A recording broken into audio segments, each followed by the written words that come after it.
On this episode of Carnage, Lightning McBarra is going back to the dyno.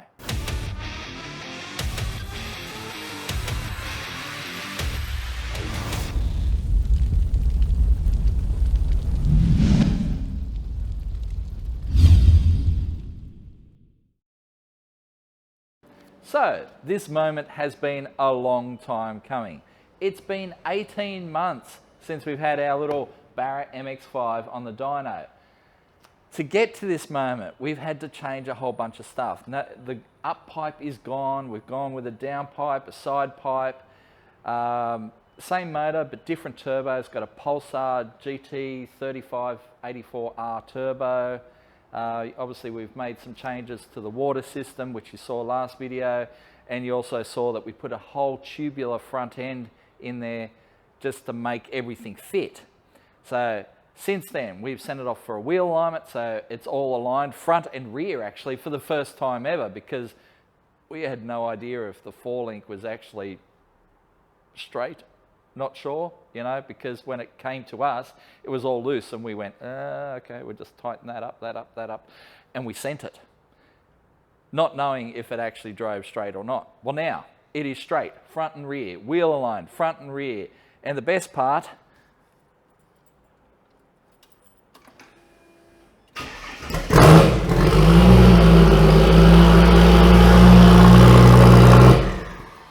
it starts and runs. And you're probably saying, why is that amazing? Why is it amazing that it actually, you hit the key and starts? Because forever, our battery has been stuffed. We had this tiny little Odyssey battery in there. It was 170 cranking amps, cold cranking amps, which is tiny. It's like, you wouldn't even put that in a Barina. But that's what we had trying to start this thing. And it was forever flat. And we forever have had to run a jump pack on this thing to make it start. Well, now there is no jump pack. Check it out. We've ditched the Odyssey. We've gone with this Optima battery. It is something we've sourced through the guys at Raceworks. They sell these, and we've had to change a few things. We've created a, because it literally could only fit this tiny little Odyssey battery. So we've carved it out a little bit, made a new mount, top mount and everything. That's all solidly mounted in there now. The Optima battery, that one, it's only one of their compact ones, but it's 450 cold cranking amps. So it's got plenty of zap to get our little Mazda fired up. And I think it's time. It's time to go back to the dyno and see if we can make, well,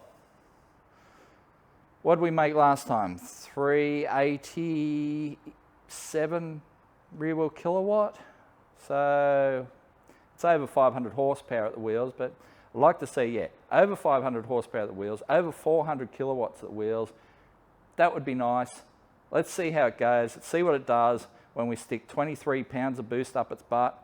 And yeah, hopefully it all goes well. And then once that's done, we can go back to the track.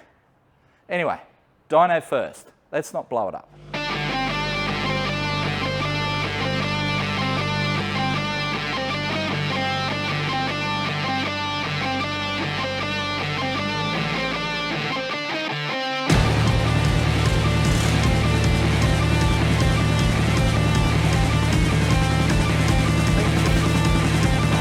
Wasn't hard at all, barely an inconvenience.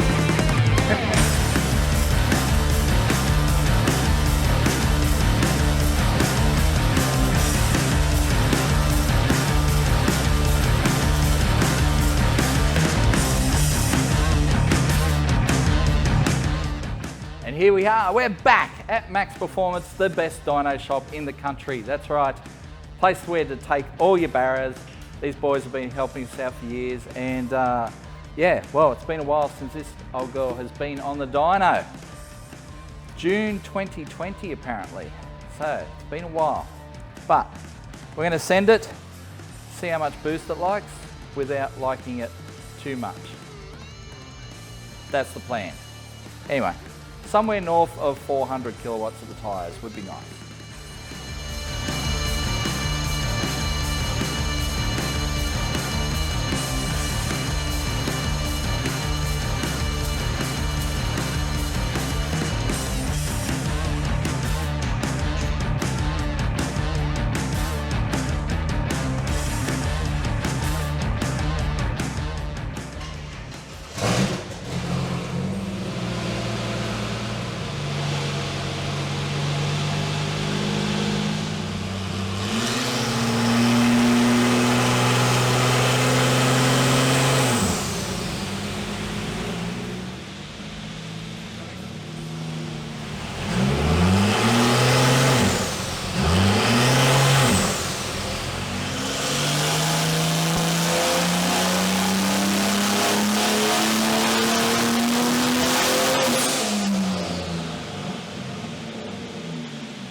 That was only 10 pounds.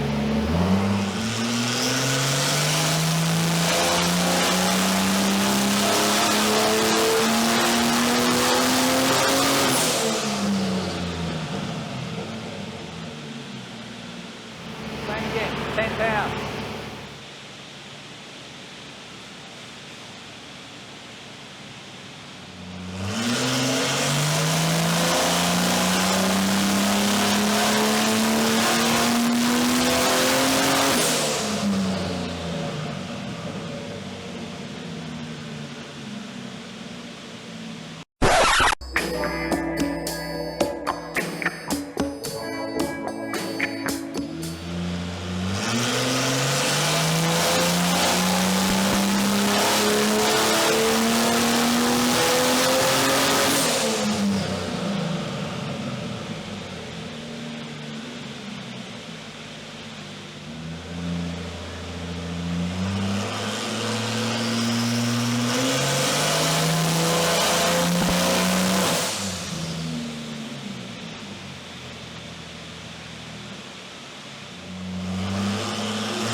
Well, the MX5 never fails to fail.